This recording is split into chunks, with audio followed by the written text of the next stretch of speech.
आपका स्वागत है आप सबका। मैं Vivek Bindra, motivation speaker, leadership consultant और बिजनेस कोच। अगर आप किसी भी प्रकार के गुड्स, प्रोडक्ट, सर्विसेज का लेन देन कर रहे हैं, खरीद बेच कर रहे हैं, तो ये वीडियो आपको बहुत काम आने वाला है। 10 उपाय बताऊंगा, मार्केट में आपका पैसा कभी फंसेगा नहीं, कभी रुकेगा नहीं, कभी अटकेगा नहीं, पेमेंट टाइम से आएगी। 10 उपाय पहले समझिए। आपके कस्टमर कई प्रकार के हो सकते हैं। आपका कस्टमर, डायरेक्ट कस्टमर भी आपका कस्टमर है, डिस्ट्रीब्यूटर, होलसेलर या रिटेलर भी आपका कस्टमर हो सकता है, रीसेलर भी आपका कस्टमर हो सकता है, कोई फ्रेंचाइजी पार्टनर भी वहां भी हो सकता है। कई बार आपकी पेमेंट रुक जाए, और कोई किसी और प्रकार का पार्टनर जहां आपकी पेमेंट रुक जाती है। किधर भी आपकी अगर पेमेंट आपको आनी है, आपने उसको गुड सर्विसेज आपने कुछ दिए हैं, प्रोडक्ट दिए हैं, वो सुरक्षित रूप से समय से वापस आए, 10 चीजों का ध्यान दीजिए।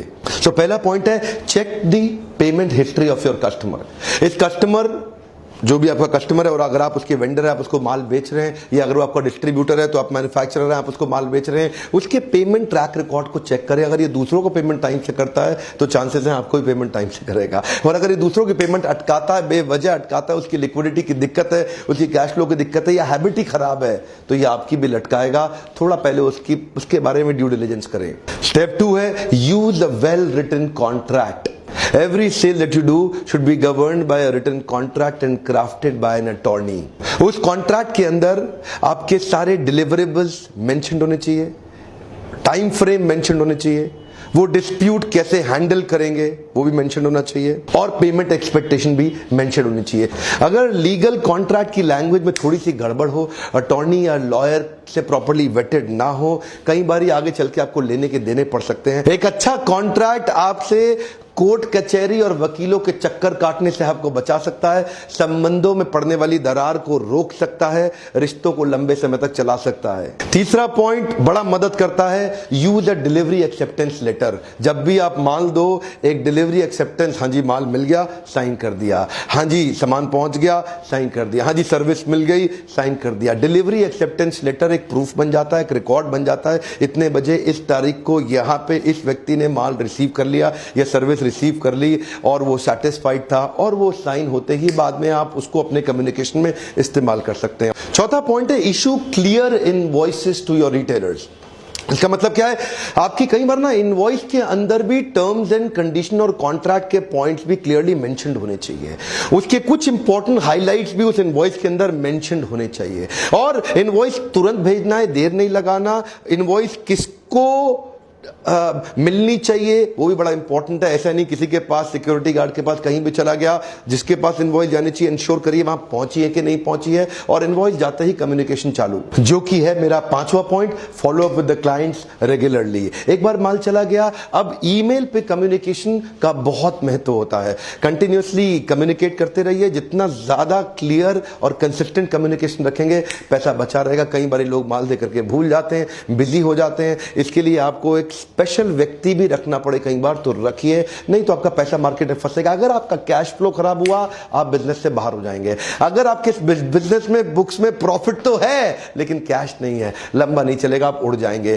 प्रॉफिट भी चाहिए आपको और कैश भी चाहिए, दोनों अलग चीजें होती हैं।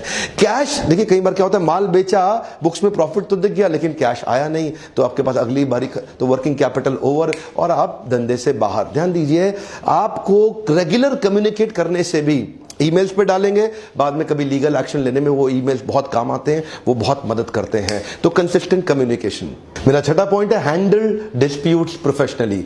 प्रोफेशनलिज्म बहुत मदद करता है, बहुत काम आता है। आपकी टोन और आपकी वॉइस हमेशा बहुत मीठी होनी चाहिए, प्यारी होनी चाहिए। ध्यान दीजिए, आपका वर्बल, विजुअल, वोकल बहुत मीठा, बहुत प्यारा हो। कई बार उसको आपका प्रोडक्ट या सर्विस अच्छा नहीं लगता, कई बार उसको आपके प्रोडक्ट में ऑब्जेक्शन है, कई बार उसके पास मार्केट में बहुत सारी ऑप्शन है, लेकिन अगर आप अच्छा प्यारा उसको सर्विस देते हो, प्रोफेशनली उसकी तकलीफों को रिजॉल्व कर देते हैं, तो कई बार बहुत बड़ी आने वाली तकलीफ से आप बच सकते हैं। मोटी मोटी पेमेंट फंस जाती है लोगों की मार्केट में, क्यों? क्योंकि बदतमीज, दुर्व्यवहार, नॉन प्रोफेशनल एटीट्यूड के कारण रिलेशनशिप तुरंत खत्म हो जाता है। मेरा 7वां और 8वां पॉइंट मैं इकट्ठे ले लेता हूं, ये बड़े कमाल के हैं, इनको बोलते हैं कैरेट एंड स्टिक फॉर्मूला। मेरा 7वां पॉइंट है इंसेंटिवाइज द अर्ली पेमेंट, और 8वां पॉइंट है charge on the late payment, यानी कि penalties on the late payment. अगर कोई आपको थोड़ा जल्दी पैसा दे देता है, उसको एक मोटिवेशन दे दीजिए। आप उसको 2% का एक एक्स्ट्रा बेनिफिट दे सकते हैं, इंसेंटिव दे सकते हैं उसको 2% का। ध्यान दीजिए, डिस्काउंट नहीं है, इंसेंटिव है उसके लिए 1% 2% का। तो कई बार काफी सारे लोग आपका यही सोच करके फट से जल्दी पैसा दे देंगे। And charge on late payment अपने कॉन्ट्रैक्ट के अंदर साफ साफ लिखिए। देखिए कई बारी क्या है, कैरेट दिखा के आदमी जल्दी आगे आ जाता है, कई बारी लाठी दिखा के काम चलता है, इसको बोलते हैं कैरेट एंड स्टिक। कई बारी गाजर दिखाओगे तो गधा चलता रहता है, और कई बारी गधे को गाजर देख के मजा नहीं आता तो उसको डंडे से दिखाना पड़ता है।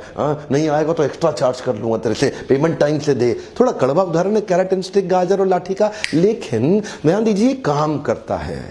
कई बार अब जब वो लेट करेगा तो चार्ज कर दूंगा, जल्दी देगा तो इंसेंटिव दे दूंगा। तो ये 7वां 8वां पॉइंट काम करता है। 9वां पॉइंट है know when you need an external help. What does this mean? आजकल बहुत सारी एजेंसीज आ गई हैं हमारे देश के अंदर, तो कई कलेक्शन एजेंसी हैं जो आपकी प्रॉब्लम को समझेंगी, आएंगी, आपसे रिकवरी का कुछ परसेंट चार्ज। अगर कुछ भी काम नहीं आ रहा है और पैसा फंसी गया है तो रिकवरी एजेंसीज के पास जाइए या लीगल सपोर्ट लीजिए। There are lot of ways you can take an external help. 10वां पॉइंट बड़े कमाल का है, relation and reputation is the new currency. Come on, क्या?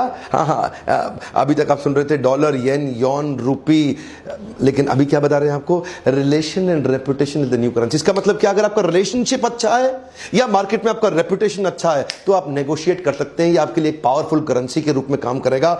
बड़ी बड़ी मार्केट की रुकी हुई पेमेंटें, बड़ी बड़ी नेगोशिएशन आसानी से आप सॉल्व कर सकते हैं अगर आपकी मार्केट में रेपुटेशन अच्छी है और आपको संबंध बनाने की कला है। अगर आप रिलेशनशिप अच्छा बना सकते हैं, रिलेशनशिप के दम पे सारे फंसे हुए पैसे प्यार से निकल आते हैं, रेपुटेशन के दम पे सारे फंसे हुए पैसे प्यार से निकल आते हैं। सो relation and reputation is the new currency. ये बड़ी पावरफुल करेंसी आपको बहुत मदद कर सकती है।